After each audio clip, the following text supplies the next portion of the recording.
come here to make a museum. I came here to paint, actually. And then I had to, the reason I opened the gallery actually was because I wanted to stay here for a very long time, not for 6 months or something, to live here. So I went to the foreign police and all of these things, and then you have to have a business. So I opened an art gallery, and that's pretty much how it started in '87. And it progressed on and on and on since then, you know.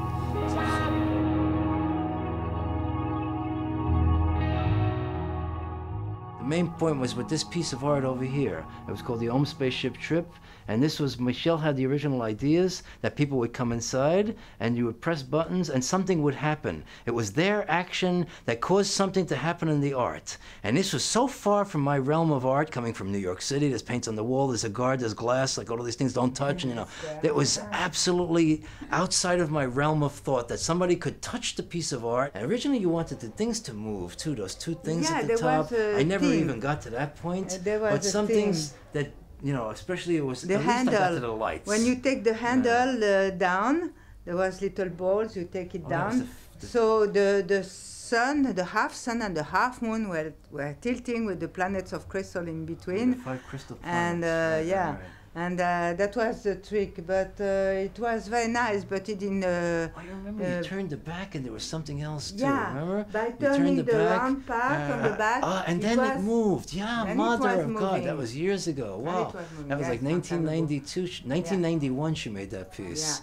And then since that point, when she talked about the buttons, I even bought the little buttons, they're still downstairs in Macro, these natty little plastic buttons to put on that. And I started thinking about it and I was like, holy Christus, no way.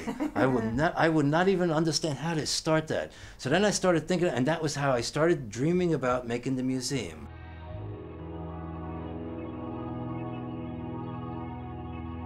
There's nothing that comes close to the intensity of fluorescent colors, to put it, you know, in a very simple way there. This is the only paint in the world that the light comes out of the paint. Like when you have oil paint or all paints or most things that you see in the world is reflected light. Light comes out of a light bulb and part of it reflects into your eye. And fluorescent paint, it's nice colors in the daylight, but when you put it in the dark under a black light, invisible energy called ultraviolet comes out of the black light. It goes inside the paint, it moves the atoms, and the light is created and emitted by the paint. It's called emitted light. I like when things have like an aged quality, let's say. When things have been in a certain spot for a long time and they haven't moved so much, or when they almost gain like an aura or an energy from that. So I don't know if it's just my feelings, but it's something that I also especially fond of too. So some of these things, literally, there's a part up here, those things have barely been touched or moved since '87 on that little shelf up there. It's not so many places, you know, like so I say, I made this like 2 months ago. These things get turned around like every 2 hours here. But there's some little, you know, like one of the places where you will look and you say, oh, there's little, like, you know, that type of places there. Some of these things haven't been moved in really in ages, man. That's what everybody wears downstairs in the museum, because the floor, even like everything inside the museum, is an environment, and even the floor is a painted surface. So nobody goes downstairs except if you take off your shoes and you put on these foam rubber slippers. It's a participatory environment.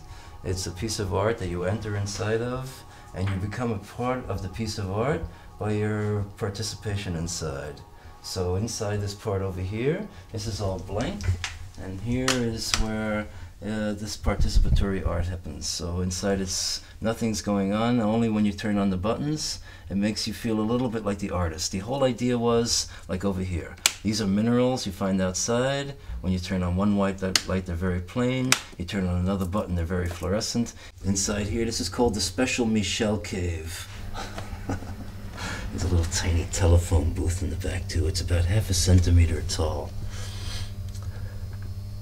This is the land between Tick and Tock. This is a part, it shows us a part of the universe stuck in time, because Einstein said that the time was only an artifact of human intellect. So it shows just a piece of the universe without the concept of time there. And on the side over here, on the left side, this is a very beautiful part here from the first cave I ever went in 1977 in Virginia. It was called the Skyline Caverns Drive. Each one is meant to alter your view of the central piece there.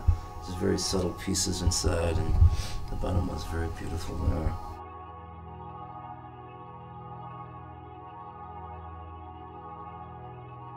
This part in the front here with all the rocks, a little mountain, is inspired by a place called Hampi. It's in India, and in Hampi there's a mountain that takes about 3 hours to climb. It's a little mountain, and at the top is the Hanuman Mandir. So that's what I made a little bit here with the rocks up piled up. They're plastic. All the crystals at the bottom are reflecting in 3 mirrors inside there. That was Michele's idea. She actually made me crazy trying to do this. It was nearly impossible. I said, you have to be a magician to make what you ask, like, you know? But that's why it's one of my favorite parts in the museum, because I didn't think of that part. I have a good teacher, you guess. Before I never painted. I was embroidering, but I never painted before. So at the beginning, Nick gave me some pencils. I took a carton from a big surface food store. I folded it and I started painting, and then I do different things.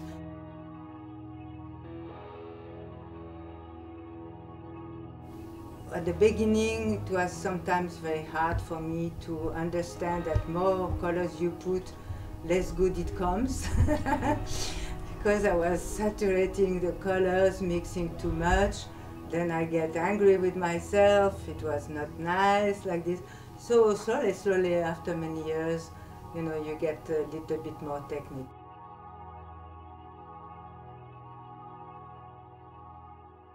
One on the left side, that's from the police. That's invisible fluorescent fingerprinting. And underneath, oh yeah, they got their hands on the good stuff too there. Underneath there, this is a whole criminology kit that's 50 or 60 years old from Maryland. So all those little bottles, they have invisible fluorescent detection powder. And the police are still using, see this on CSI and things like that, they're still using this stuff today. And that started in Ohio in 1941 with security, with the black lights.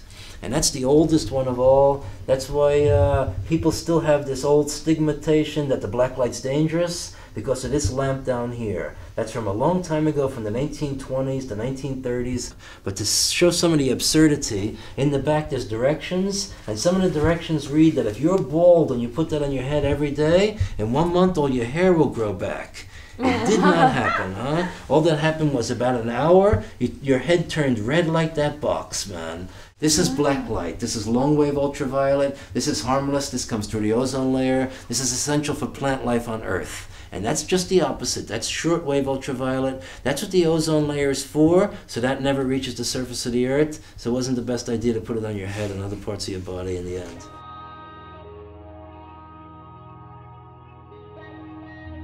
See this cactus?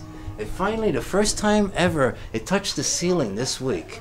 Michele bought this cactus that's touching the ceiling for like, I think $2 or something. It was like this big when she bought it. Just shows the sign of it there. Oh, that's ancient. That's from maybe 87, that piece of petal of turquoise tulip. Yeah, exactly, the turquoise tulip. That we bought. I put that on the Rosengarten. And it never opened because they were colored, but colors. so we made also I was making we were making a lot of things like this. Mobile.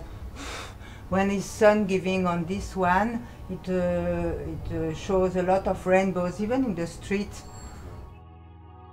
Yeah, a lot of people find out about it just from people that go back and say, well, Jesus, when you go back to Amsterdam, you have to go to this place, like, you know, something like this. Or also, it gets into a lot of different guides and on television in different countries. I was in television last year in Romania and Poland. Sometimes people is not regarding you so nicely. They can come here and make a face like, well, if I go see some place, exhibition, and I don't like it, I will say nothing. Some of the funny things to me are things that are not funny to other people, like physicists coming here. That to me is very funny, but it's not really funny to other people. What's so funny about that? It's funny to me because I never expected people to be they're interested in the artwork and the environment because it's something I've never seen. It's pretty much, anybody can be interested in this point. But the other part about the minerals and stuff, that's what I understand that they're very, very interested in, because there's very few places where you can see minerals under shortwave ultraviolet, especially. Oh, this is the real beauty, man. Whoa, la, la. This took 6 months to make, in the dark with the fluorescent minerals and the tweezers. Electric Lady Gallery. That was, he opened Electric Lady Studios, recording studios, right before he died in 1970. So I grew up in New York, and I used to see Electric Lady. It's a studio that's still there now. So I used to pass there when I was a teenager and see it a lot of times, and I always dreamed that if I made one place, like my own studio, I would call it the same name. I always thought I wanted to be in theater and a movie star like this. So it never happened that I was a movie star. But now theater can be in day life. Everyday life you can make theater program.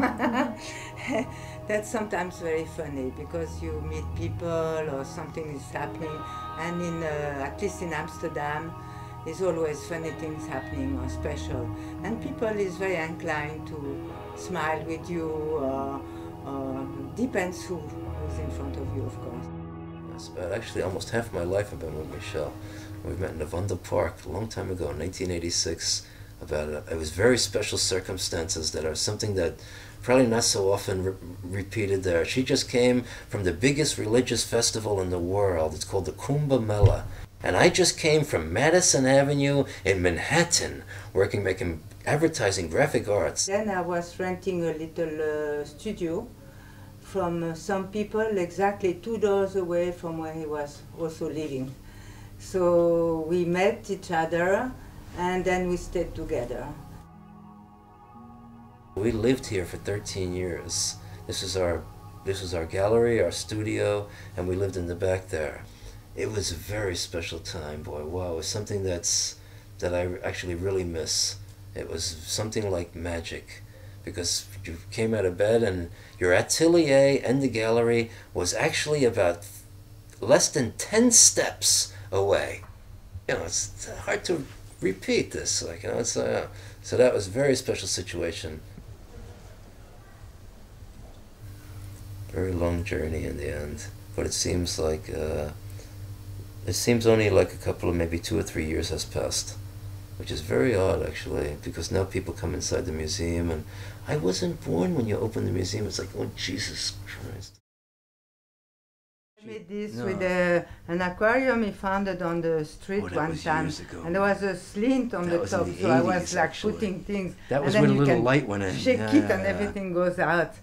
But again, nobody followed my idea. And the magnifier in front. A lot of these ideas you have, some of them, not even Robert Rauschenberg had these fucking ideas, okay? Something like that. So you expect these people to follow your ideas. Some artists don't even understand what you're talking about, something like that. So not other people don't pick up on it. They're still wondering about what you're talking about,